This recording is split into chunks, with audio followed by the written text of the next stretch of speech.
Hello and welcome to the first ever episode of the They Think It's All Over podcast. Here with me I have Robert Crane. How's it going, Alf? How are you, mate? I'm very good, thank you. And Mark Smith. All right, lads. Nice to be here. Thank you both for joining me. No worries, mate. It's a pleasure to come on the first one. It's an absolute pleasure. How was your weekend? Well, we had a 3-0 win over it, so quite happy. I took the little one. He preferred Peppa Pig over a 3-0 win over Exeter. I know who the real winner was there, and it wasn't Leighton Orient. I think it was more him watching Peppa Pig. But yeah. I mean, to be fair, Still learning time. He'll learn. to be fair, I'd rather watch Peppa Pig than Orient, to be fair. Yeah, he was more interested in Theo the Dragon, who's our mascot. But yeah, we won't be going back in a hurry, put it that way. Mark, I understand that you're an Arsenal fan. Unfortunately, yes. But I was at the Orient game as well, so at least I had something to back me up over the weekend. Well, you could do a scout report on them, couldn't you? You're probably playing them in a few years. With any luck. At least you witnessed the 3 points. Yeah, I mean, it was significantly better than the Arsenal game, and I'll go into that a little bit later on in much greater and painful detail.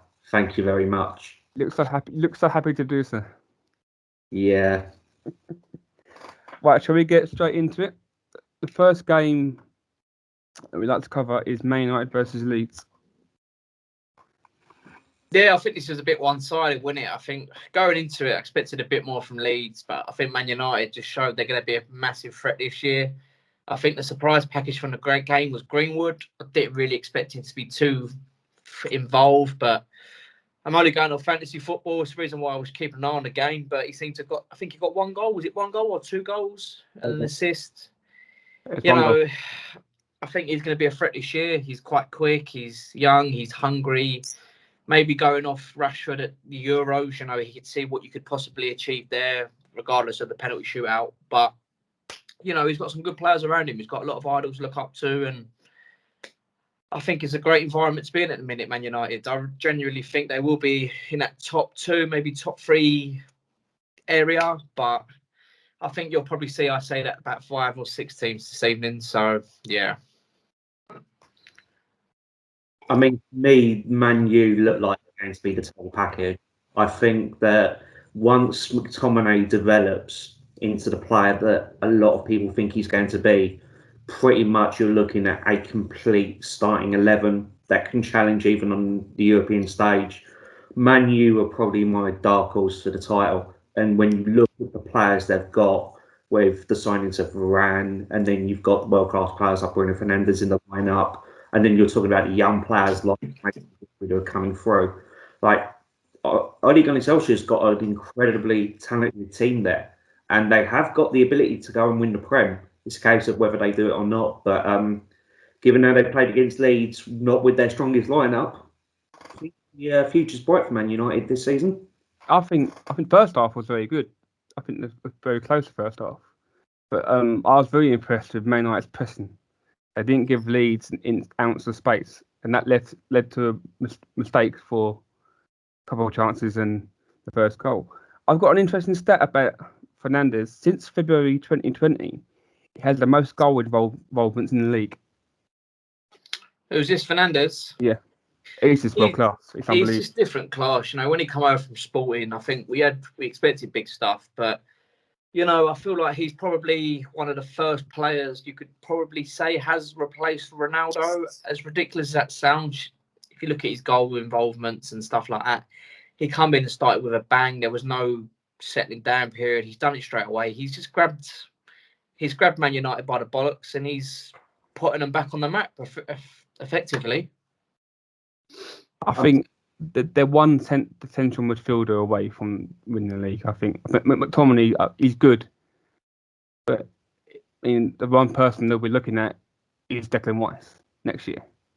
That's what, and they'll need the holding midfielder. He's the one that is class. No, I completely disagree. I'd rather have McTominay at Man U than Declan Rice. And I know, obviously, Declan Rice is West Ham's glory and obviously people like him. He done an incredibly good job at Euros and so on and so forth. But he's never going to be an elite holding midfielder because his passing and other aspects of the game will let him down, and he will not develop those traits in time to really reach that upper echelon. McTominay has got that aspect to his game, and I don't believe that they're one midfielder away. I think they're just one McTominay needing that extra season to develop to be away. And as for Bruno Fernandes, he is my favourite player in the Premier League at the moment. He is more than the penalty merchant that people make him out to be. Yes, he can score amazing penalties and he's very good from the spot, but he is just behind De Bruyne as the best central attacking midfielder in the league. And Charles. I watched the game on match day and live. His runs were carving up the Leeds defence. His runs were pinpoint and time to perfection against Leeds, and that when you got someone who's that good, it takes the pressure off like Paul Pogba, and so he can become have the freedom as well. He got 4 assists in that against Leeds. That's more than he got last season. I think with the McTominay argument, I feel like he's like Darren Fletcher reincarnated. He's Scottish. He's at Man United. Plays the same position. He won't get the same praise that Darren Fletcher gets because he is the Kante player. Obviously, because Kante's done it year in, year out and done it in the Leicester team that won the league. And obviously, Chelsea just won the Champions League. But I think McSauce, as they call him, he is that player. He's not going to get much. He's going to do your dirty work. He's going to take the yellow cards for Pogba and Fernandes. And, where Pogba could be a bit lazy, McTominay's going to be like, hold on, I'll be there. So I think to say they're one midfielder off is probably wrong. I have to agree with Mark. But, it's very easy for us to say it's going to be dark horses and stuff like that. We've played 90 minutes of the Premier League season. That an hour and a half is absolutely nothing. Where Man United pressed well and they've done a lot on the thing, Leeds could have got an early goal. There was chances. They go 1-0 down, Leeds sit back. It's a different game. It's a different conversation. They had a decent game as well. I know he's been criticised the past couple of years, but he made an important save in the first half at 0-0. Yeah, I think it's another funny argument, but I think it's just going to show that Man United have got a lot of depth now. This time last year, the conversation was Henderson or De Gea. I think he's mixed it up. He's gone with De Gea to start the season off. I don't know. I'd like to see him mix it up a little bit more. I am a big fan of Henderson, probably because I am a bigger fan of English players over foreign because I am English myself. That's just how I am. But as I said, for them to have that argument of having 2 very good goalkeepers, Man United, even in the past, I say even the last 20 years, they've had problems with goalkeepers. Yes, I know they've had Van der Sar, but other than Van der Sar, between him and Schmeichel in that period, was there really a goalkeeper that was a decent player and they replaced Schmeichel? No, probably not. No, I don't think they've had a... Talking about Bartes of a World Cup in '98 and Euros in 2000.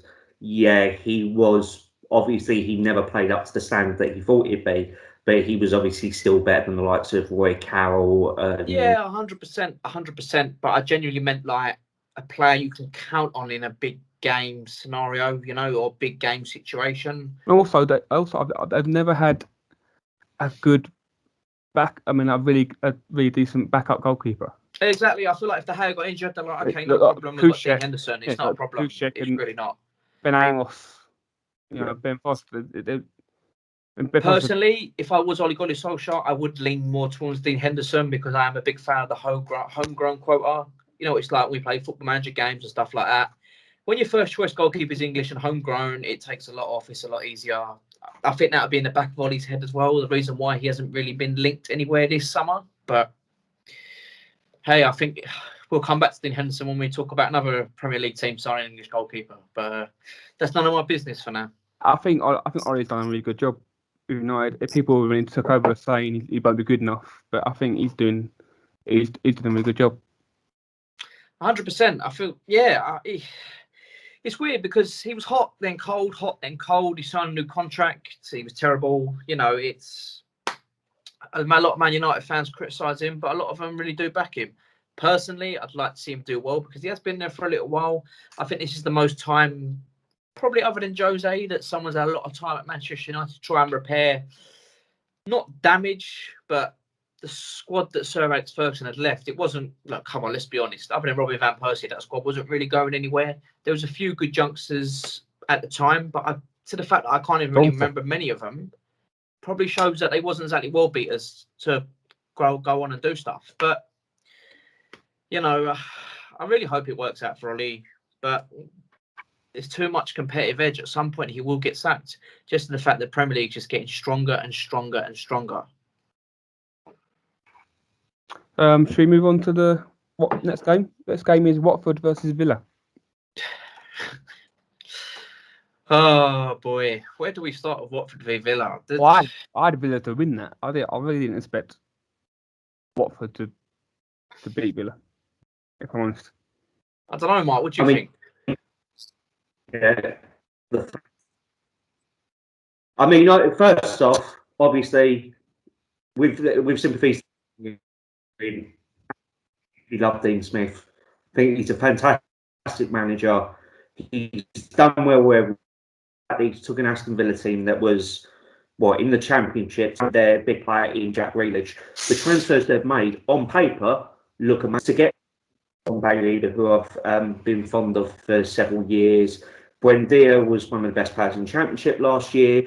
Bringing in some old players like Young, yes, he's not going to be the player he once was, but he'll be still a very important squad player and also good to have in the dressing room as well. And then obviously having Danny Ings to go up front alongside Ollie Watkins, like they've got the makings of a decent mid-table team, one that shouldn't struggle. And obviously one player I forgot to mention, Martinez, who's become an absolute revelation as a goalkeeper in the league. One player that I admit that I wrote off, and he's gone on to do incredibly well, and fair play to him. I like to be proven wrong, and he definitely was one that proved me wrong.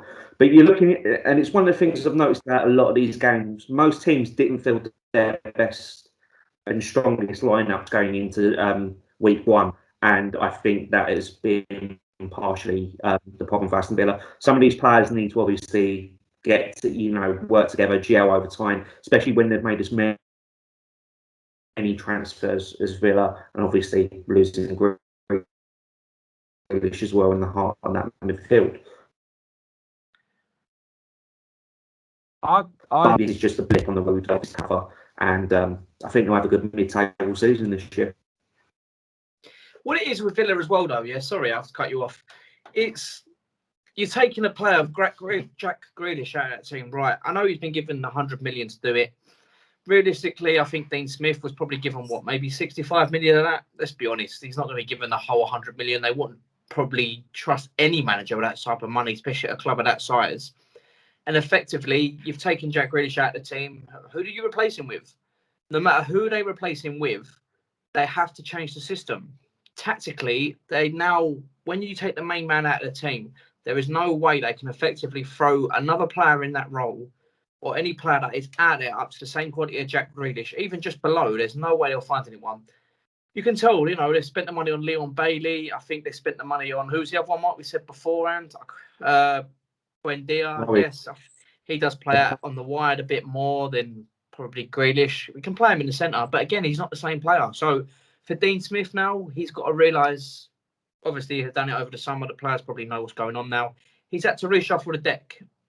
His best card has changed, his hand completely has changed, and he can't go into the season with the same tactic. He realises that, he's smart enough to know that, and it's going to take Aston Villa probably 8 or 9 games to understand that tactic fully and to go on potentially to do what they've done. I think losing your best player so late in the window for them, I'm going to be honest, I think they'll be looking just to stay up this season. I know that sounds probably a bit of a low expectation, but when you've completely got to change your tactic, it's never going to work straight away. Never. West Ham have the same problem when Declan Rice leaves. How we're going to replace him? I think in that case, because he's a defensive player, it doesn't affect the system too much. But, you can keep clean sheets for days. If you're not scoring goals, you're not going to win football matches. Where Rice will be a big loss in that team, I feel like Grealish is a much bigger loss because everything they do goes through Grealish. Yeah, but with Rice, he is a good player. It helps move on play. But, regardless if you think these are better players than Rice or not, is a different argument. Rice is a lot easier to going forward to replace, if that makes sense. Mm. You know, because he isn't exactly their most creative player in the team. So going forward, it's not too hard to replace. Sorry, Mark, what was that? I lost you there.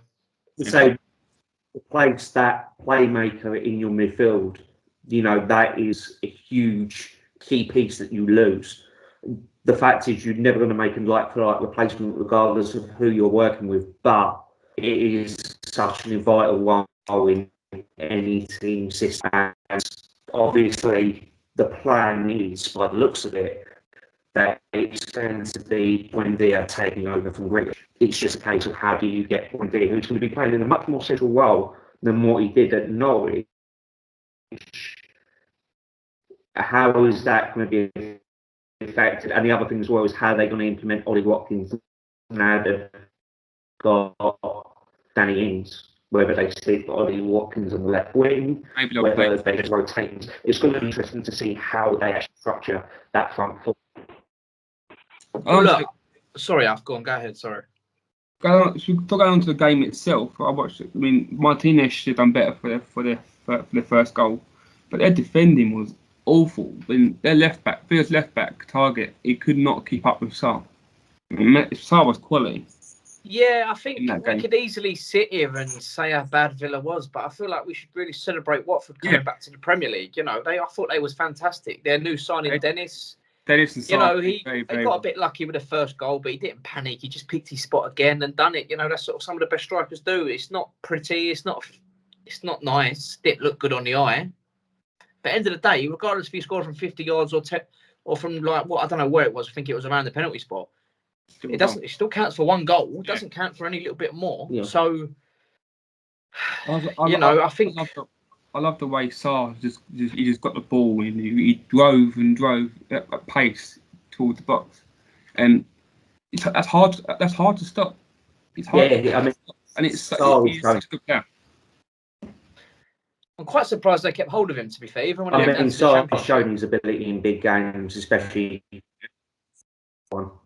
There were so many so many pundits that just said Watford, they're going down, not a chance.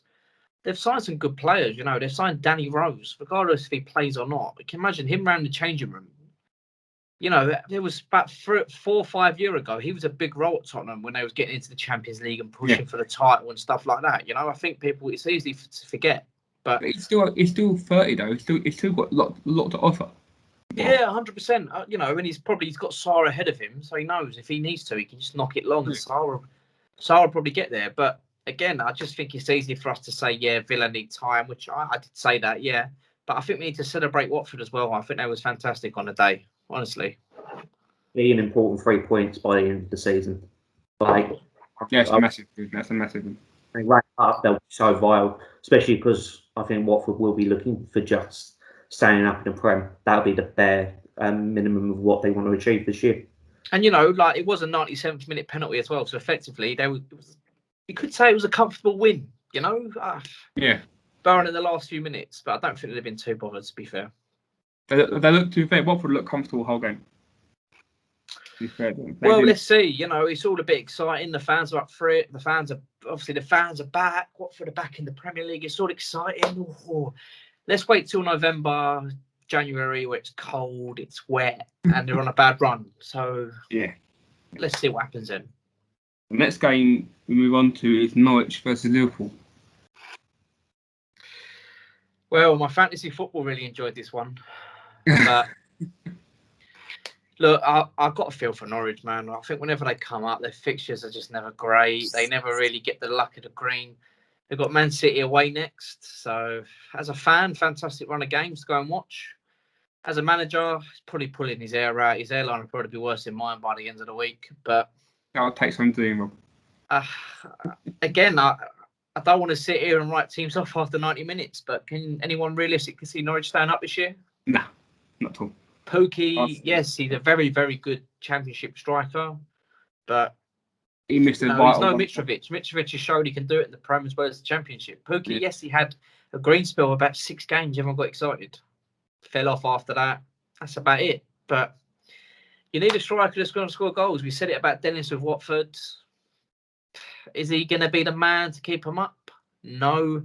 They've got Max Aarons at right back. Is he still there? I think this just goes to show how much I'm so ignorant and I don't really care about Norwich. But can anyone tell me 3 players that play for Norwich other than Pookie and Aarons? Cantwell, and they've got Gilmore on loan. Oh, okay. We're going loan players. I think that just goes to show where we are with them.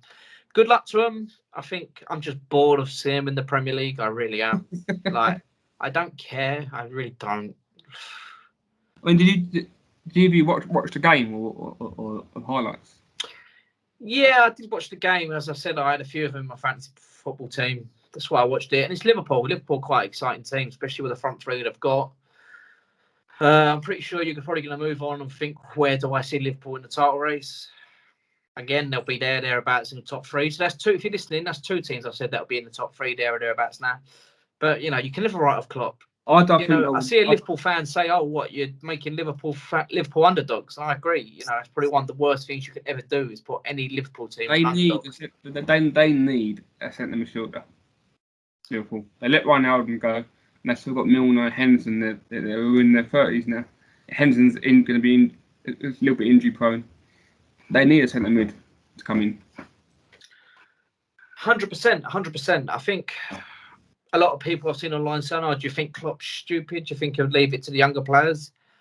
I don't think he's stupid, but it doesn't look like. I don't know if there have been links with anyone in particular, but let's just see what happens. He left it to Jones last year was it Jones when Dijk got injured?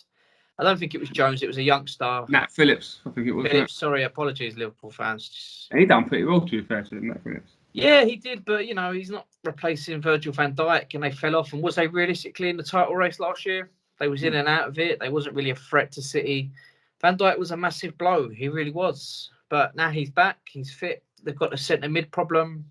Let's see what happens, man. Klopp's what Van Dijk are we going to see?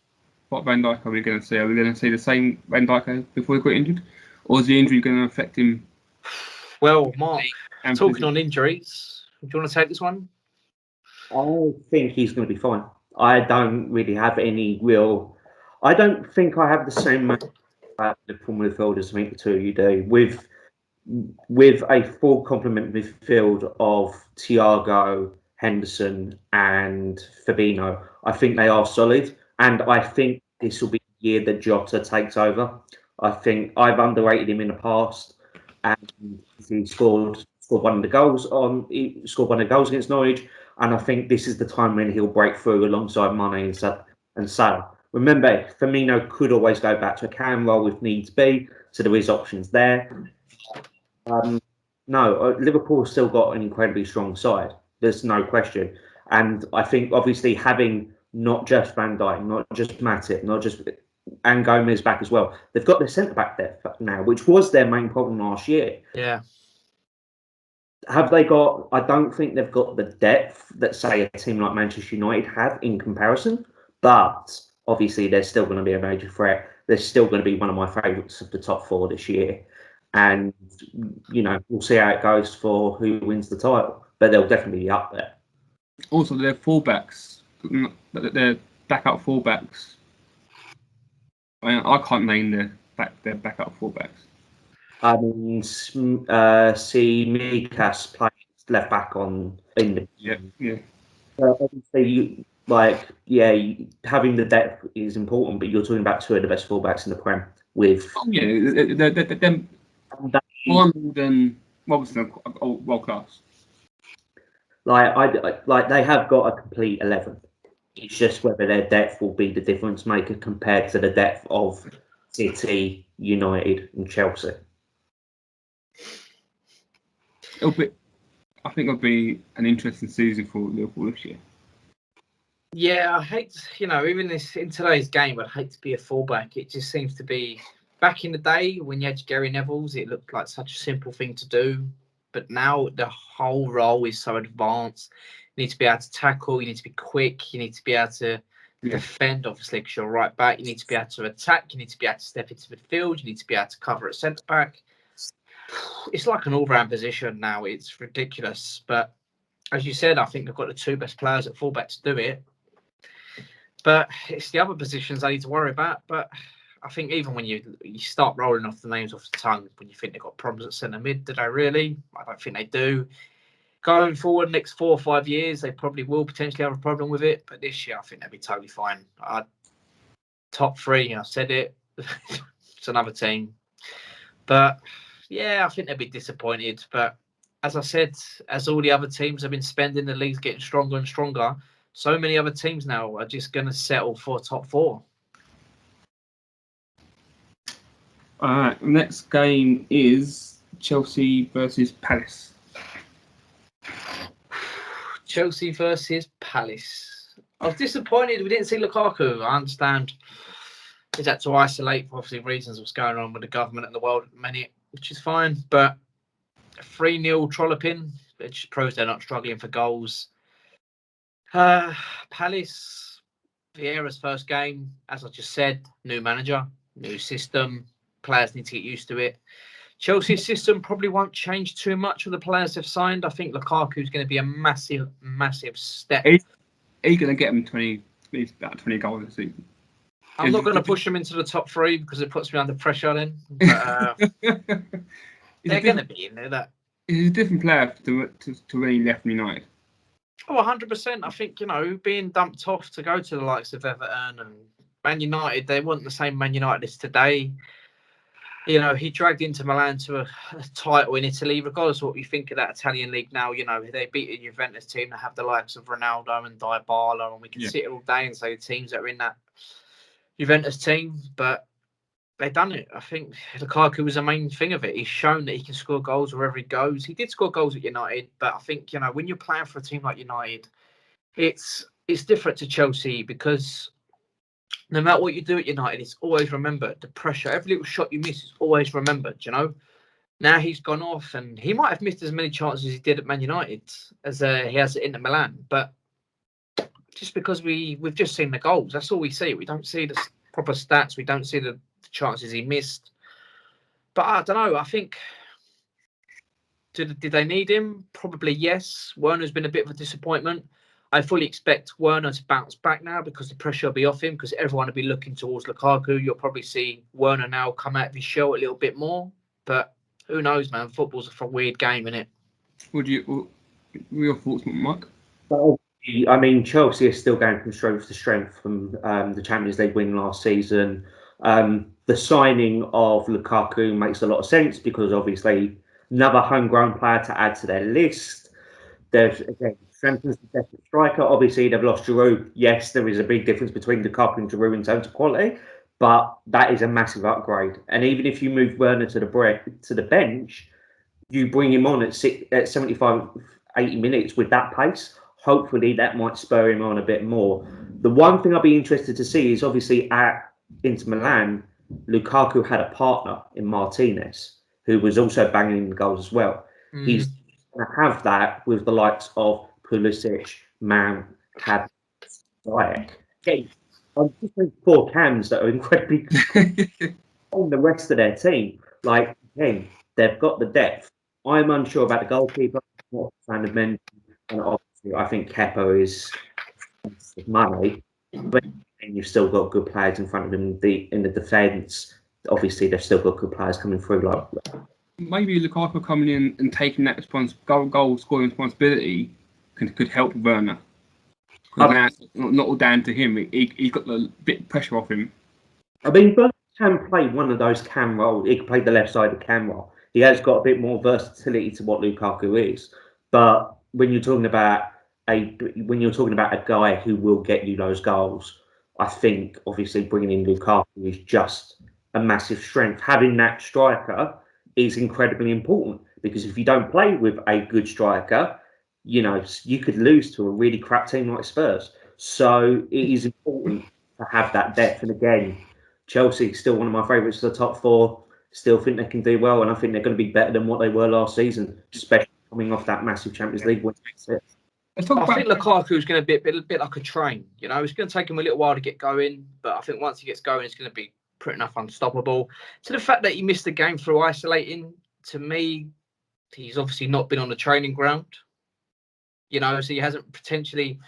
Time of recording, he probably has met with the players and has been training. So how much training do you need to get into that team, to learn the system, to learn the players, to learn? I know I can imagine there could be maybe a language thing there. I know he can speak English, but I don't know what the players are like around him. Again, I'm not a Chelsea fan, but to the fact that, as I just said, he is isolating, proves he's not on the training grounds. It's going to take him a little while to get settled. Yes, I know he's been there before, but coming from Italy to England, even moving everything, I can imagine he just hasn't been able to do anything because he's isolating. So let's just see how he goes. In fairness, he has got Chelsea do have a very easy game this week. So it's one of those where you can put him in, no poor opposition, and hopefully be able to get a goal or two. But it's the sort of thing, I think, you can turn around and say it's going to be an easy game, but these are the games where people write teams off and they end up nicking a draw or nicking a result. Personally, I can't see Arsenal doing it, but I've seen it many a time where even in the Premier League, you write a team off. Arsenal weighed their game against Spurs and Chelsea, though. You beat them last. Did you get a result against them last season? Last year is a different year. This year, we'll talk about it later. Let's talk about Palace. They let Townsend, McCarthy, Ben Arnold, Cahill, and Dunn go all at once. Or is that a mistake to get rid of all that experience? I don't care. I think Palace are just, again, this year, they're going to be in transition. I think they're going to give Vieira time. I hope they don't make the same mistakes as they did with the Dutch guy, whose name escapes me at the minute. Yeah, that's the one. They gave him 4 games. It just didn't work. He tried to play football and panicked, got Roy Hodgson in. Ended up being a fantastic move, but I really hope they give Vieira the chance to put his stamp on. I'm talking a good year and a half. If he's not working after a year and a half, then yeah, okay, get rid of him. But the Premier League is such a cutthroat league, Yeah, it is. Palace, Cutthroat. Be careful what you wish for. That's what I always say. I always said it to West Ham when they had Sam Allardyce and stuff like that. But this could go completely wrong and they could end up getting relegated, or it could go absolutely fantastic and they sit in the top 10. But again, you got to remember, as good of a player Vieira was, that doesn't mean everyone's going to start playing like Patrick Vieira now. But it'd be good if they do. But let's just see. I don't know who they've brought in. They've still got Zaha. It looks like Zaha's probably going to stay there forever now after the whole Arsenal thing and stuff like that. But let's see it again. They don't excite me. If Palace are on the telly, unless they're playing a biggish team, I'm not really going to go out my way to watch it. But hopefully Vieira can change my mind on that, and it can become a team like maybe Swansea did back in the day, where they was quite exciting. It is a bold move from Vieira to come into a league he's never managed in and get rid of all that experience at once. Effectively, yeah. Again, it's be careful what you wish for. Palace fans probably expect a little bit more, but let's see. Vieira knows football. Come on, let's be honest. The guy's won World Cups and that. He's no idiot. Let's just see what he can come up with. I mean, there's a lot of work to be done at Crystal Palace. They have been stagnated at this point. And obviously, keeping them in Prem, that's one thing. But there's no real progression upwards. My main concern with Vieira is that he's had no managerial success anywhere he's been at. And that includes the French League, that includes the MLS. Yeah, good. I don't see Vieira doing a great job at Palace. I think he should be given the time to. And I hope that he does well. As an Arsenal fan, I hope that he does well. I just don't. I haven't seen it from him in the past. I don't see it with the team that he's got at the moment. And I think, again, if they play up, that would be a decent season, because I don't see anything special about the Palace team. See, that's the thing. Oh, he's stuck there now. He ain't going to move. He ain't going to be the big money move for anyone. No. So what's next? It's going to take more than like a year and a half to turn it around at Palace. They've got to give him. I hope they give him that. When you mean the word "turn it around," to progress from. If you turn Palace around, they go to the Championship. Roy Hodgson's done a fantastic job. That's to progressing from a club that's happy to stay up. to 100%. them to fight 100%. for places like top half. It's going to take more than a year and a half for managers to do that. Well, again, I think with Palace, I don't think any of the three of us are in a position to even give a prediction on them. I'd probably predict them just about to stay up. Just to the fact that I think, as I said, it's going to take time for Vieira Stamp to go on it, and then maybe they just progress every single year. They knew that Roy Hodgson wasn't going to last forever. Potentially, would I have gone with Eddie Howe? Probably yes. A younger manager who's proved it. You know, the guy's playing FIFA and Football Manager. He took Bournemouth from League Two, the brink of non-league, to the Premier League. Yes, I know he left and come back. That takes some doing. I know when they got to League One, they got a financial backing, but it still takes a lot of doing. We've seen how tough it is in them lower leagues, you know, to even have the mental strength to go to some of these places on a Tuesday night and get results. It's absolutely fantastic. But one thing I will say about it with Eddie Howe, they said he spent a lot of money, and that, you know, they signed Charlie Dames from us in League One, and he was still playing in the Premier League. So not only was he spending money, he was spending money very wisely and very fantastic in good areas. But yeah, I think I'd rather have seen Eddie Howe back in the Prem, but they've gone with Vieira, so let's see what happens. Next game we'll move on to is Everton versus Southampton. Everton made a ballsy move to go over for Benitez. Personally, Mark, I'll let you take the dance floor on this one. Go on. I'm not the biggest lover of Benitez's style of football or his way to approach football in general. I think that it constrains creativity, and that obviously, as he's shown in the past, the way he plays football, it doesn't help his team get results against lower sides. I think that he's learned from those mistakes because obviously he's done well, and the players that Everton got are still, you know, there are some quality players in there, like Lucas Digne, for example. The question is he going to be able to get Everton back to that, you know, just bordering on Europa Conference, Europa League football? I don't think just yet. But, like, there's a good start. Obviously, a good start. You've still got players like Richardson, still got players like Calvert-Lewin, who I think will improve under Benitez. Like, I can see why they went for him. But again, it'll be interesting to see where the progression comes from over the season. Well, last season there were two open at the back, weren't they? The Benitez will come in and will stop that. It'll make them more compact and more harder to break down and score against. I think, and he's good at getting the best out of players as well. He's a good coach. I think it's difficult for Everton. Look, I think, for people that don't know, obviously I'm an Norwich fan, but I love Everton. I don't ask why. I think it's just my hatred for Liverpool. But, you know, Saturday was massive for him. It was a cup final. He had to beat Southampton. They went 1-0 down. Because of the comments that he's made in the past, no matter what he does, I think we could win 10 in a row. As soon as he goes on a bad run, they're going to mention all the old comments. Everton fans don't want him in there. Personally, who else could they have got after Ancelotti left? You know, they've now gone from Project Ancelotti, where he said he wanted to be there for quite a while to push them into the Champions League and stuff like that. But, you know, when Real Madrid come knocking, you don't say no. I don't care who you are. But, you know, finishing 7th was always known as the winner of the Everton Cup. Everton haven't won that cup for a few years now. They've been thereabouts, close to it, but they need to start getting back up there. I think Rafa's a good appointment. It was fantastic for him. He knows the area. No doubt he's always kept an eye on Everton. There's a lot more appointments you could have got wrong. You know, again, I'm going to say my mate, Eddie Howe. I think I'll go with Rafa over Eddie Howe.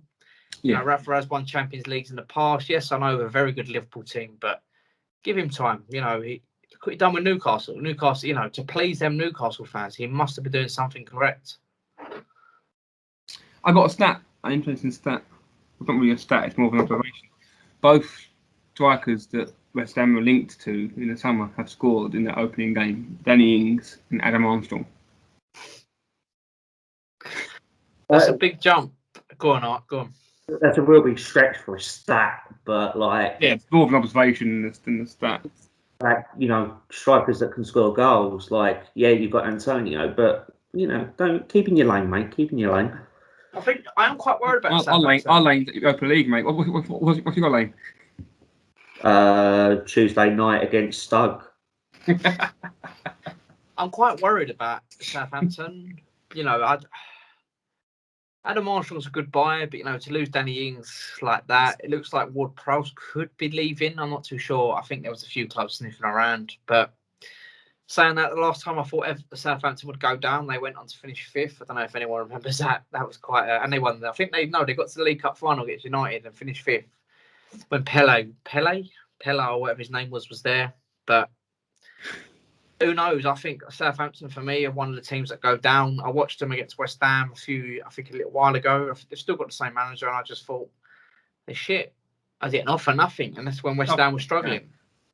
But that's even when they had Holberg in the team. They've got some good players, but they're effectively losing them. They're not really replacing them.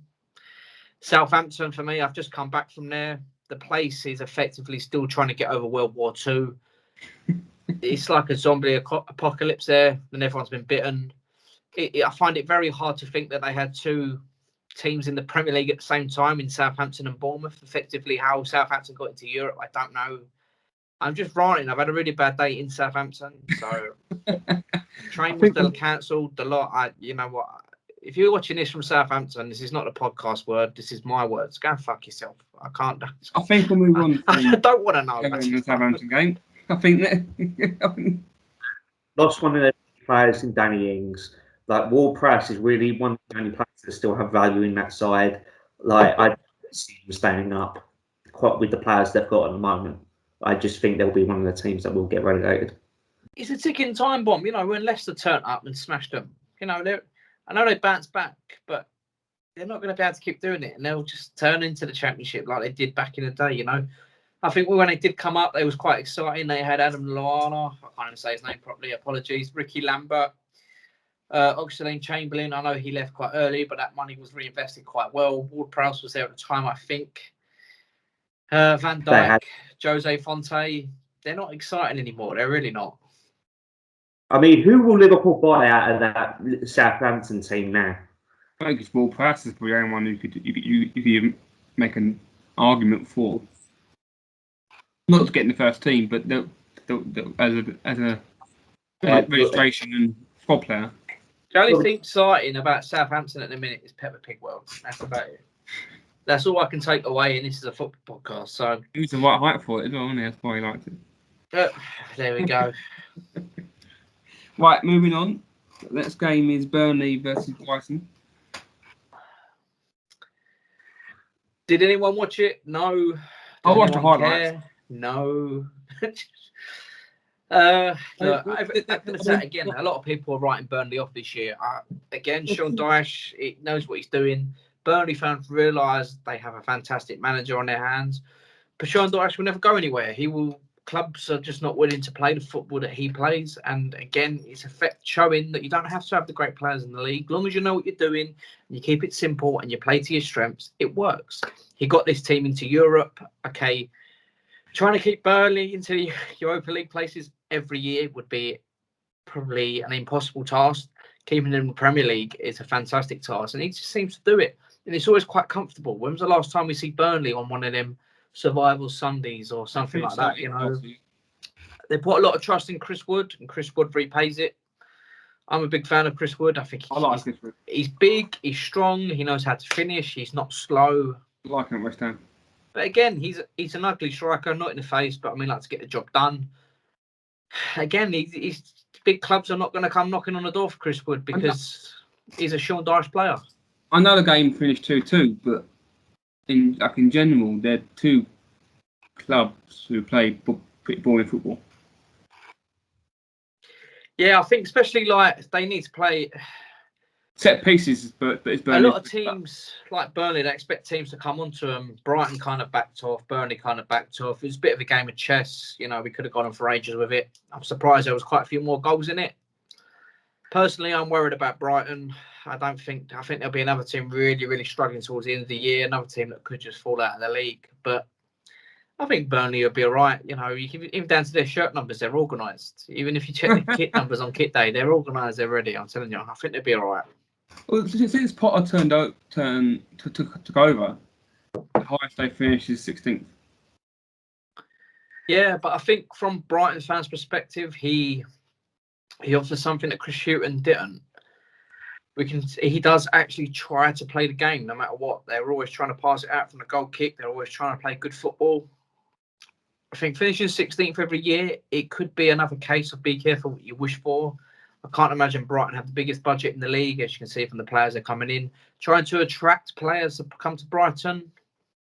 Again, I can't see it happening unless they have a very good year and somehow get into Europe.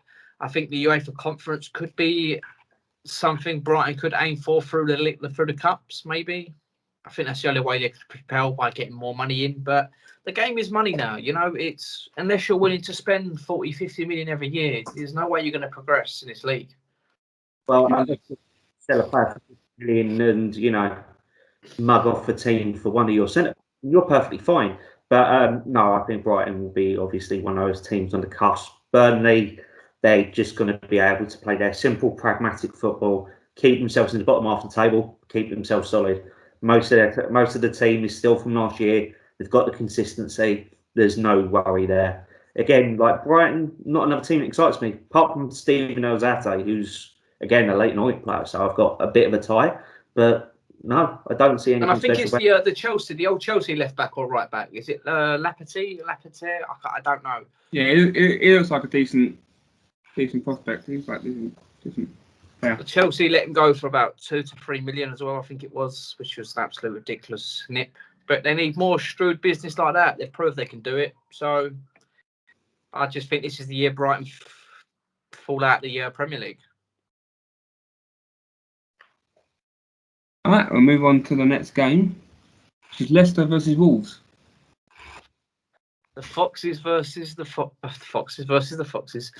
I don't know. Jamie Vardy is just like he's like a wine. No matter how he gets better with his age.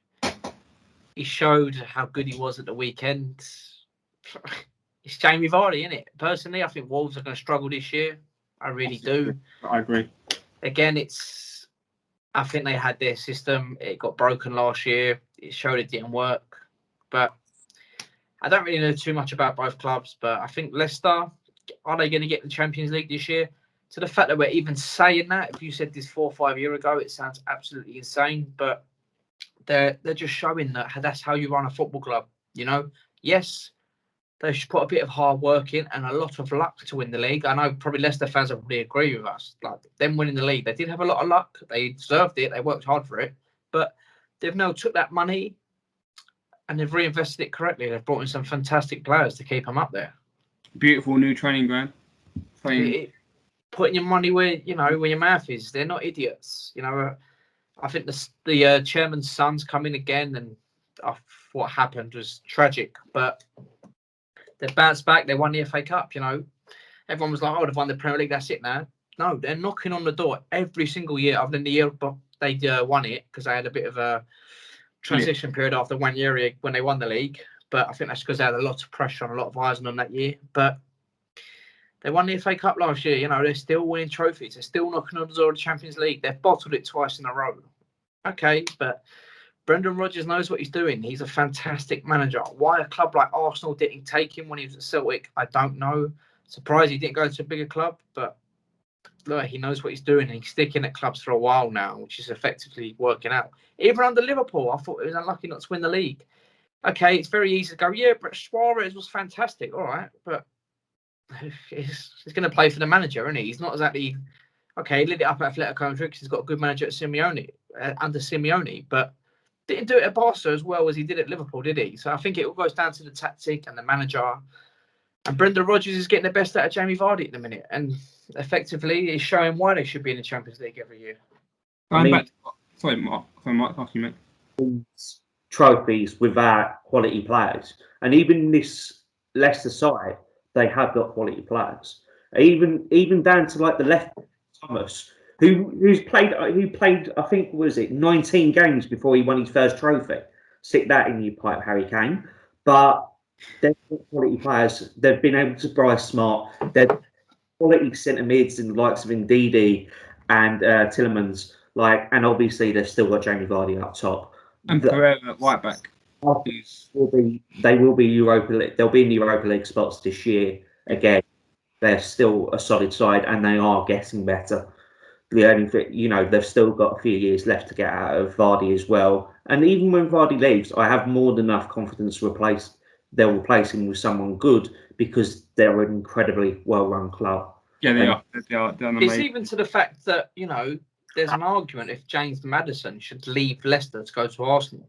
Definitely not. There's a debate about it. I think that just proves how far Leicester have come. I feel like they've already placed Vardy in Dakar. He seems to be a very good player coming from abroad. I think it was Anderlecht he come from. I might be wrong, but no, I think it's Salzburg, isn't it? Oh yeah, sorry, yeah. There you go. I think he's a very good player. He's young. I think he's the Vardy replacement. But while Vardy's there, which is probably the right way to make the transition. Going back to Vardy, I've got a stat on Vardy. He has scored the second most goals aged over 30 in the Premier League. Someone's been watching Match of the Day, but as I said, he's a fine wine, isn't he? It's amazing. It's amazing how he hasn't slowed down. I mean, even on that point, he's still got that pace, which a lot of people his age would have lost. Being able to keep that speed, it's going to keep. As long as he retains it, it'll still be a top flight player. I think we're going to talk about Jamie Vardy in the same breath we talk about Brian Clough, not as a manager, but story-wise of being around him and stuff like that. I was listening to a podcast on the way here today, and on the way here, I'm at home. But I was listening to a podcast, and they said they was in the training ground just doing a day with Leicester as the season preview. And he said there was a big bang on the door, and it was Jamie Vardy, but 9 a.m. with just a big Saveloy in his hand, going, "Morning!" But again, you could just tell that I feel like we are going to have a lot of Jamie Vardy stories come out when he does retire. Yeah. He's a proper shit ass as well, isn't he? And he celebrated the howling in front of the Wolves fans. He's just a character. I think that's what we need in football. We need a lot more characters. I feel like the press are too easy to jump on anyone with a personality these days and try and destroy them. So next game, it's the big one. It's the Brentford versus Arsenal. Mark, do you want to take us away from this one? I mean, I'll sum it up with one phrase. This is the worst Arsenal team since '95. It is absolutely abysmal how the transfer process is. The fact that we have overspent on players like Ben White. Yes, he's got all the potential to become a good centre back. Yes, he's incredibly young. Yes, he could form a potential partnership with Gabriel for the future. But I agree with Rob. I don't see that happening. I don't see Arsenal as a club who has ever been able to develop good centre backs besides Laurent Koscielny and Kolo Touré. And I need this. The only two players I thought who had a good game against that was Saka when he came on, and Tierney, who was the driving force of the attack. The rest of the team was bad, and not even just that, but the players he picked for that lineup. Chambers is not a right back that can bomb forward, which is something Arsenal desperately need. The new centre mid in Lokonga, he plays the exact same positions as Xhaka. They take each other's space. It's not going to work. And obviously Balogun. Balogun is not ready for Premier League football. He's not a Premier League striker yet. Obviously Lacazette and Aubameyang first game of the season, and Nketiah. Okay, 3 strikers are down, but you're not going to get goals from him. This was the type of lineup you see, and you go, yeah, I would expect Brentford to win, and they did because Brentford played well and had a really good game. But this is an Arsenal in regression. Signing Odegaard, which is near enough confirmed, is the one good signing they've made. And even then, there's going to be question marks on why sign Odegaard when you got Smith Rowe. There's so many problems at Arsenal, and I think it is more to do with less to do with Arteta and more to do with the likes of Edu and the people that own the club. But it's still, when it comes to match day, no, I don't rate Arteta at all. Ben White can't play with a two centre back team. if for Brighton, he had Dunk and Byrne, who are giants, dealing with the strength and headers. Ben White got bullied against Brentford. He got bullied. Yeah, he did. He's not tall enough. So what he should be doing is using his body to outmaneuver people calling him. I agree. Ben White is better in a back three. I think Gabriel is better in a back three. I think Arsenal should move to a back three at some point. Problem is that they're the only two centre backs that are even, I'd even say, decent, let alone the rest. Because I do not rate Pablo Mari. I think he's one of the worst signings we've made. Because I still have no idea. Holding's not gonna improve. It needs to go. Chambers is not going to improve, and he needs to go. Like you've gone from a Champions League team week in, week out to this is a team that's going to struggle to make top 10 this year. I genuinely believe that. I'll say this now, and I'll say this with confidence. Arsenal are the next Leeds. They will fall out of the Premier League in the next 3 to 4 years, and it won't even be a shock. Where is that club going? You've shown it with Lacazette and Aubameyang. You take them out of the team. What do you offer? Brentford, playoff final winners, turned up. Okay, it was away. You just tell from the first 5 minutes the game was over. It was done. Alf, I said this all week. I said Brentford was going to win, and they was going to win comfortably. Okay, they've shown intent. They've spent £50 million on Ben White. Is Ben White the man in 5 years? Probably yes, in 5 years. Arsenal don't have 5 years. They really don't. They need players now. I think signing Odegaard, he's a good player. He's going to improve Arsenal. There's a reason why Real Madrid is selling him. Okay, I know they have financial problems and they want to fund the Mbappe deal, but Real Madrid are happy to let him go. Okay, that's one thing you need to remember. If he was half a decent player as we think he is, there would have been competition. And we've shown if there's any competition with Arsenal with transfers, the chances are, unless it's a fucking Leyton Orient or something, you're gonna go somewhere else, aren't you? You're not going to go to Arsenal. But it's a good signing. That's the thing about Buendia. Apparently he chose Villa, got to Villa, to go from over Arsenal.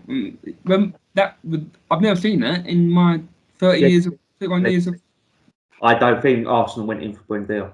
I don't think they would have done either, to be fair. But to Buendia, going to Aston Villa would still have been the right move for him anyway, because he's going to be treated as a starter week in, week out, which is the same like Willock's going to Newcastle, because he was never going to get a starting berth at Arsenal. Bearing in mind, Arsenal have just re-signed Xhaka to a new contract. Like, that is where Arsenal are at. Like, he should have been signed. Willock kept Newcastle up by himself last season. Willock's a good player. He won't develop. The problem is that he needs to be starting games, and at Arsenal he won't be starting games because Arteta rates other centre mids over him. It's that simple. Whether that's the right decision or not is a different matter. But that's where Arsenal's mindset is. And they'd rather have Lokonga than they'd have Joe Willock. I think if we look at the signings Villa's have made as well, would Danny Ings improve that Arsenal team? Yes. It could have been fantastic on Friday night, even as a backup. It's a fantastic signing of 25 million. That's half the Ben White deal. Leon Bailey, would he improve Arsenal? Yes, he would. Would Buendia improve Arsenal? Squad player to come into the team? Maybe, yes. But I think it just proves where Arsenal's going. Basically, is that obviously Arsenal do have Saka, who is... Yeah, but how long to have a good season and then City go, okay, here's 75 million. Saka's going to kick off a fuss and want to leave. Let's be perfectly honest here. Let's be honest. Couldn't blame at this point. The worst thing Arsenal done, effectively long-term wise, was winning these cups. That sounds mental. No, because it's paper over the cracks. It's just putting like nice bit of wallpaper over the big crack in the wall. It's the clubs. The 2020 FA Cup final proved it, because we won that on Aubameyang's ability. It'll be all right if Aubameyang and Lacazette were 25, 26. You've got something to build on. These guys are hitting what? How old are they? You're in their 30s. pushing 32, 33. Lacazette's about to turn 30. You know, I don't know what else to say. You know, I think it's slowly downhill from here. I got a stat. Another stat. It's the first time in 21 years Arsenal lost an away game on the first game of the season. I mean, the first ever Premier League game that Arsenal ever played, they lost 4-2 to Norwich. I think you know what? Like, I think it's quite disrespectful. You know, today was Thierry Henry's birthday yesterday. You know, I think that just sums it up. You know, Petit said it as well. He doesn't have any feel for Arsenal anymore. He doesn't do anything from emotionally. I don't know how the fans see it. I think Arsenal are put into the same category as Manchester United online. Yeah. Any little mistake gets highlighted massively, which is not helping at all. But it's good. Ben White, the memes are out already about Lukaku playing against him on the weekend. You know, that's the thing. All teams look at Arsenal now and say, just put the ball in the air. Ben White can't deal with it. Just target Ben White. You know, the thing is though, this has been a problem been going on for years. Again, when they had Wenger, it was a be careful what you wish for. They wanted them out, and they're still dying. If you look at the team when Wenger had, he done well to get me in the top 4. But Mark, when Leighton Orient drew him in the cup, we were like, yeah, you know what? We could get something here. And we was a League One team. Like, why the fuck should we even have the right to say that against a team like Arsenal? That just kind of shows where it's just potentially getting worse. If we got through the Carling Cup and played Arsenal at home, I'd be licking my lips. Yeah. Effectively, I'd be licking my lips. If we weren't already eliminated. Of course. But I mean, he knocked out in the penalties, but Arsenal, as I said, referring to Sherman and Toro, Arsenal have always consistently had problems with signing defenders ever since we had Wenger, and it's continued throughout. The change into the scouting system, changes to the coaches, changes to the backroom staff, things on transfer deals. It's not helped. The fact is that regardless of Ben White's ability, we paid double what he was worth. He was a £25 million pound player that we bought for 50. When you make deals like that, and then elaborate further when you are talking about Ramsdale for 30 million, 5 million less than Odegaard. For your backup keeper. I mean, that's just fine. He was a backup goalkeeper and better than Ramsdale, and we let him go. Like, there's, as I said to you earlier, there are 100 better goalkeepers in football than Ramsdale, at least, and the majority of them will be cheaper and will play the backup role. And we're going in because he's English and paying an overrated price. It's these type of transfer deals that will cost you down the line. And Arsenal made them time and time again, even with paid for 70 odd million. That just shows how sad the Arsenal situation is. When 10, 15 years ago, there wouldn't even be sniffing around a player like Ramsdale. Because 10, 15 years ago, we would have had players coming through, wasn't it? Yeah, but their quality of players that they go for would be much better than Ramsdale. As playing is 100 goalkeepers better. Yeah, I can't believe this is the worst Arsenal squad I've ever seen.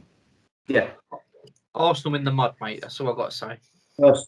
Worst side since we signed, since 94, 95. We're fighting the relegation battle. Like, not a shadow of that. And even then, we still made the Cup Winners' Cup final that year, which just goes to show how different football was back then. Yeah. Like, when you're desperately signing players like John Hartson and Chris Kiwomya because you're that desperate, we're back into that situation again. John Hartson was massive for West Ham. Don't. Well, he's a player, but obviously players like Glenn Helder and Chris Kiwomya, who came in at the same time, that's the standard we're going back to. And you should, and that's the thing, you need to sign players that are good enough to play in the here and now, rather than say, we're going to sign a first team player, even though he's not ready to play first team football for a European standard team. And that's why we're not a European standard team anymore, because we've dropped the standard of the players that we sign, and therefore the teams could go down, and it just creates the end of the cycle. This is why Arsenal struggle to make top 10. I would not be surprised if they finish in the bottom 10 this year, without a shadow of doubt. I told you, 3-4 years to be in the Championship. I'm telling you. Right. I think we've covered it. I think Mate, deserve all the credit, deserve the win, played really well. yeah. Need to give some. They played really well. They came with a game plan and they executed it perfectly. We'll see when the season starts this Saturday. When Pernambuco finish pre-season game. I think they're going to surprise a lot, surprise people this year. Brentford. I think they'll do pretty well. No, I think they'll stay up. I honestly.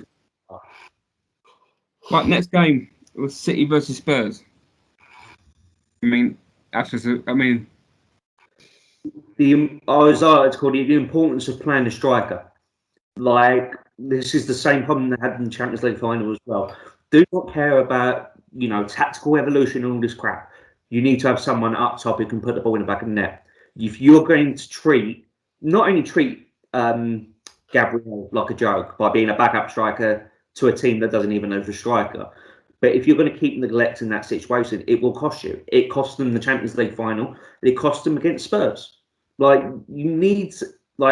Pep Guardiola is arguably one of the greatest managers in the Prem, if not the world. But the man needs to stop overthinking about how to play football, because that's his Achilles heel. It's Klopp's Achilles heel as well. But just keep things relatively simple. They need a striker. There are strikers available. They need to go and get one of them. The question is, will they do it before the end of the deadline? Who knows? But if they continue on playing this no striker bollocks that they continue to, teams like Spurs, like Man U, like Chelsea, like Liverpool, so on, they will catch them out, and Man City will drop as a result. I think they will. I still have Man City for top 4 because, again, that's incredibly strong. They have tremendous depth, and obviously some of the younger players are coming through. But they need to fix this striker situation sooner rather than later, because otherwise it will cost them at the end of the season. I think that could go away of proving saying that Spurs play well without Kane. They've done it in their Champions League one, and they just beat the Champions League champions without Kane. I'm about to commit heresy by saying this, but Spurs' best striker played up top on Sunday. I honestly think that if they up top, done with it, because Son is the real linchpin in that team. He is the one that not only scores the second amount of most goals, but he also sets up the most as well. He's the key. Losing is not that much of a deal breaker, in my honest opinion. What Spurs need to do is give Højbjerg get that team into a point where they've changed the atmosphere of the club and actually start prioritising about winning trophies. Because we've said this for over a decade now. They win one, they might go and win more, but they're not going to do it until that happens. And they've got the foundations for a decent side. They just need to build upon it. And they've made some decent signings as well. That new right winger, the Brian Gill, he's got the potential to be a really he could be a decent right winger. And the other thing as well with Spurs, that Dane Scarlett, he could be a really good Premier League striker. He's been a foot manager. Dane Scarlett. Everyone said it. He's obviously got the potential. Like, they've got good youth players coming through. Like, again, most of the ones they've had through at the moment are their backups. But there's a solid team there. They just need to get to a point where they've sorted out the Kane situation, whether he stays, whether he goes, whatever. But I do not think he's going to be a massive does go. I think even if Kane does go to City, I think Kane needs to look at himself in the mirror a bit. Like, throughout the whole European competition, Kane pissed me off massively. Not to the fact that he wasn't scoring goals. Can you imagine if he's running back near the centre-backs, trying to defend as well? Pep Guardiola's going to lose his shit. He needs to just go and be that number 9. He's trying to be too much bit like Rooney, where Rooney was dropping in a lot more. He definitely dropped. Yes, okay, he gets the assists, he gets the goals, but mate, he doesn't need to do that at City. Spurs probably did need that little bit of help, but I think it didn't help him either. They just need him to do what he does best. Just pop the ball in the back of the net. Yeah. And he's going to get so many extra chances at City. His stats could be ridiculous, but they just need him to just sit and going and just slap the goals in when the chances come. But I didn't like him dropping deep because I know we scored from it against Italy in the final, but after that we got the ball to the wing, but there's no one in the box. Because Harry Kane dropped too deep. I think why Spurs did so well, when they were finishing second in the league, is because with Dele Alli, they could swap. Dele Alli would still be that much higher presence, while Kane could drop deeper and link the play with the likes of Son and Eriksen. He can't do that now because Spurs don't have that player that he can swap with when he's trying to go deeper, and that's why I genuinely think Son is the better striker for Spurs at the moment, because he does provide a much better outlet up top that will combine with the wingers, and get the goals. Yeah, and it showed. I mean, Son was the one who won it for him. Like, again, the question: what do you do with Kane? And even if it was Man City, I think Man City have a bigger choice, which is a case of, do we go for Kane or do we try and go for Haaland? Because next year Haaland goes on the market for 75 million euros as a release clause, at which point everything goes absolutely crazy, because who wouldn't want to sign Haaland? That, and you'd have Mbappe going on a free as well.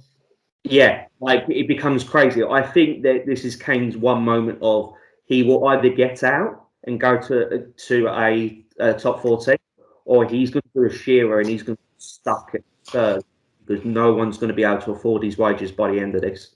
Oh, if you want to add to the shit Ronaldo's contract's out, and he looks like he's leaving as well. So that's another one on the way out. He came out in a statement, didn't he? He's saying how he didn't like the press moving about where he's going to go.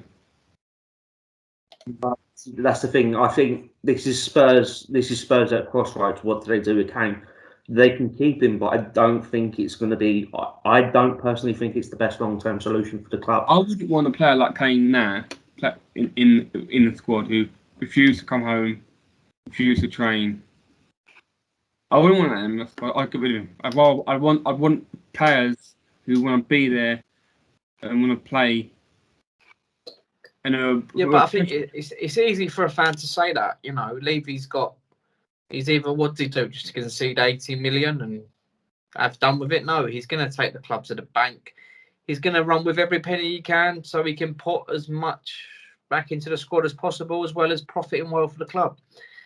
I don't blame him. If he was my asset, I'd be trying to push that price up as much as possible. He's under contract. Spurs, the balls in Spurs is cool. It's all Kane's fault. He should have put a league clause in his contract when he signed it. Yeah, but I think it's all well and good, like when you're happy at a club, you're going to look to stay. You probably thought Spurs were going to go on and do bigger and better things. He's given them enough time now. I think it's time they let him go. But again, they're just going to hold on for the price as long as possible. I mean, what's the good things about Levy, and it obviously pains me to say this by giving praise at any point to him, but his ability to not only sign Spurs players to very low wages for what they're worth, but also sign them on 5 and 6 year deals at a go. Obviously, in situations like this, it keeps them deadlocked. Kane still has 2024 on his contract. 3 contracts, a long time, and he can easily wait that out. And he's only on about 200k a week, allegedly. There is a lot of wiggle room for Spurs and for Daniel Levy to get as much money as they want, and he should do. But if there's better options in the market for City, like Haaland, obviously you should go for them. And I think Kane is the better option too.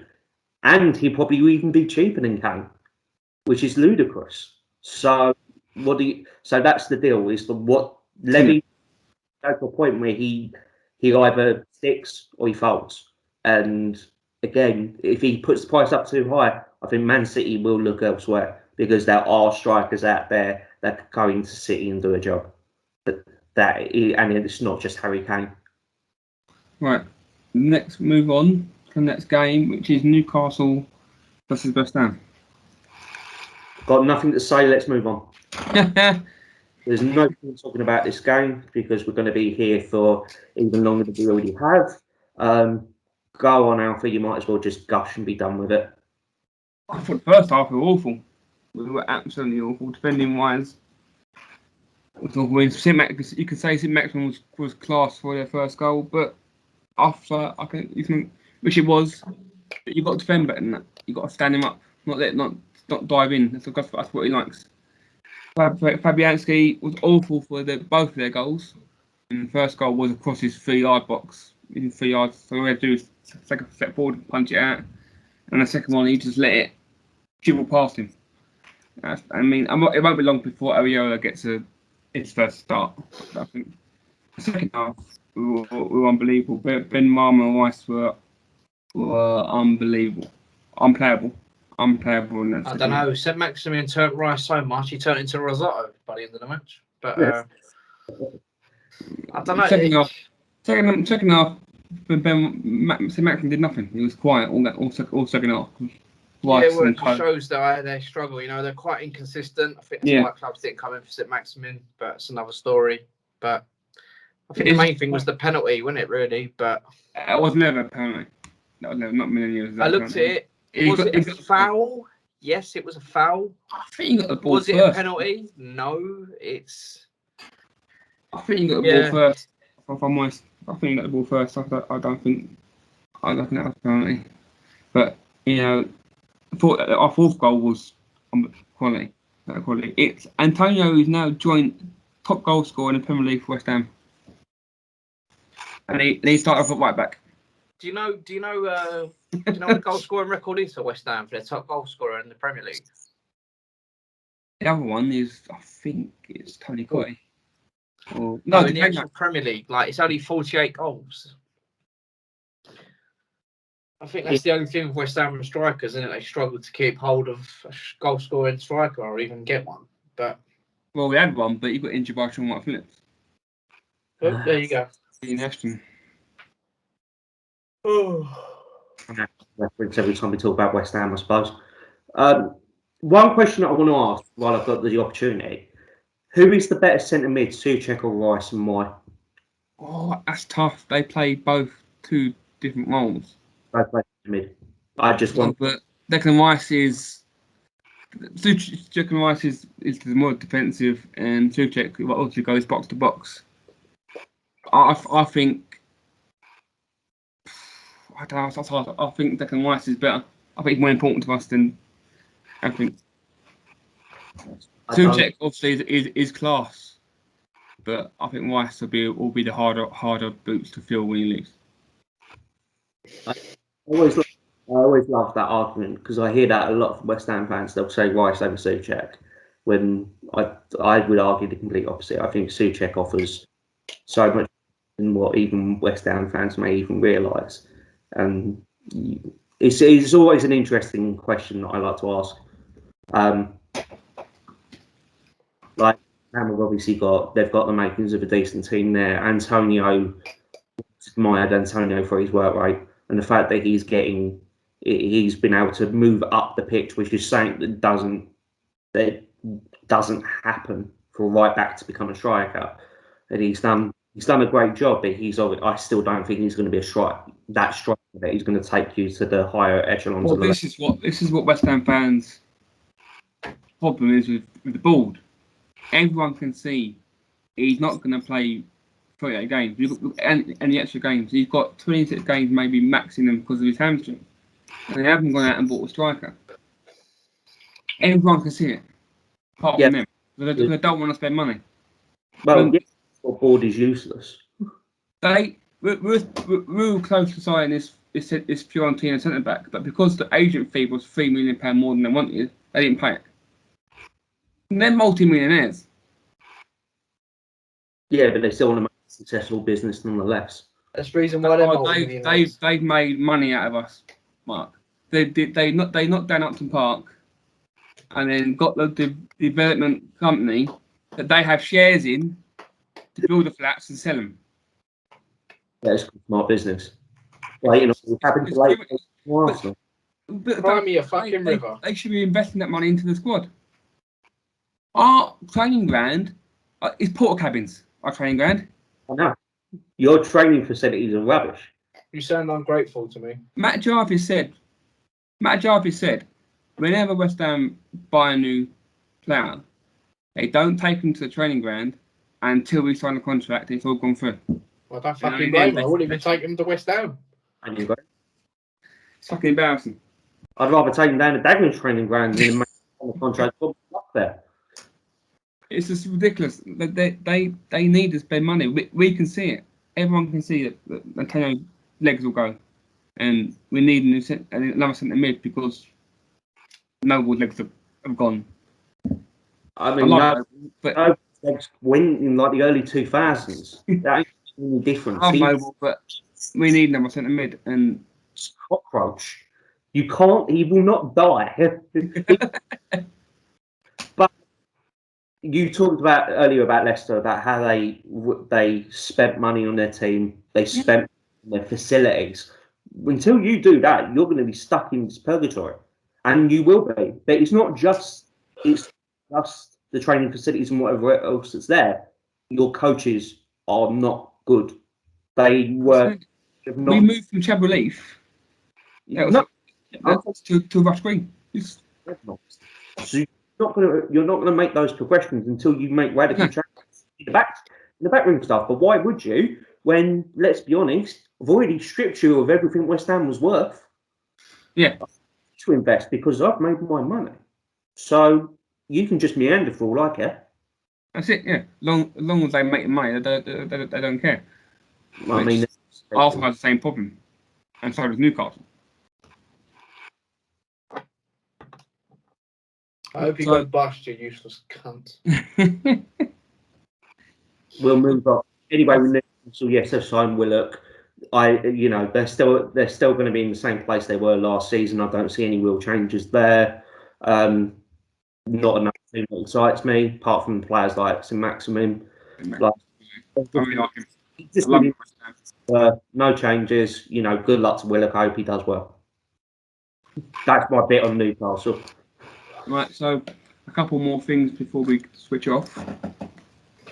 Is your top 6 in order? Not going to do it because I don't. Yeah. You want to put me head on the chopping board? It's not happening. I know my top 6, which is obviously going to be the 2 Manchester clubs. Liverpool and Chelsea will be the top 4. Then I have Spurs and Leicester as the Europa League.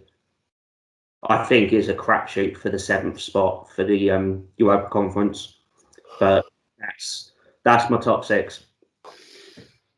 Okay. But the other end, the 3 go down. I think what we said for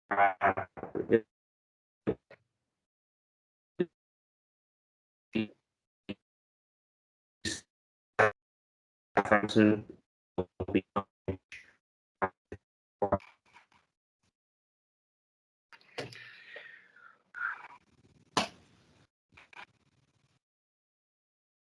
All right, I think we'll leave it there. But, thank you both for joining me on the first episode of the Day I Think It's Over podcast. It is now. Hey, here we go. Thank you for joining me, Mark. It's good to have you on. And what's it? We'll round it up there. Good luck for both of your seasons, and I'll speak to you soon. I hope we both get relegated. Jealousy right there, Mark. That's what it is. Right, boys. I'll see you later. Yeah, take care. That's it.